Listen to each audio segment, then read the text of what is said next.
Miyazaki n'a jamais été autant insulté de sa vie. Si vous traînez sur Twitter notamment, vous avez dû voir de nombreuses images et vidéos faites à base d'IA dans le style Ghibli, que ce soit des miniatures, du foot, des séries, bref j'en passe, et bon on est déjà sur la pire trend de 2025. Mais avant de t'en dire plus, n'oublie pas de t'abonner. Encore une fois, je le répète, c'est une insulte à l'art qu'on voit de plus en plus être banalisée. Je rappelle quand même que Miyazaki, que vous connaissez tous pour le voyage de Chihiro, Totoro, le château ambulant, bref, tous ces classiques-là, s'était déjà exprimé sur l'IA, la qualifiant d'insulte à la vie. Et je peux qu'être d'accord avec lui. Pensez juste à vos animés préférés, vous les devez à des artistes qui ont charbonné jusqu'à s'en dégrader la santé, et non à des prompts qu'on peut faire en 2 minutes à peine, et ça me désole de voir des comptes avec autant de visibilité repartager toutes ces imitations. Je pense que l'IA peut s'avérer utile dans certains domaines, mais dans l'art, rien ne pourra remplacer l'âme humaine. N'oubliez jamais que ce sont des milliers de métiers de l'art qui se voient en danger. Tous les prompts que les gens utilisent pour générer ces images-là sont basés sur des travaux de réels artistes. Donc concrètement, des gens s'extasient sur du travail volé. Voilà pour faire la police de la morale évidemment. Malheureusement, je pense que l'IA dans l'art ne fera qu'accroître. Ça me rappelle l'histoire avec les doubleurs français, comme japonais d'ailleurs, qui se sentaient menacés et avaient fait une vidéo pour dénoncer ce phénomène-là. Une sorte de boycott.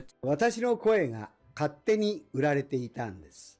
驚きました。 Moi, je demanderais au gouvernement, écoutez-nous, parce que vous savez, la voix qui vous a fait grandir, eh ben, vous ne l'entendrez plus parce qu'elle sera faite par de l'IA.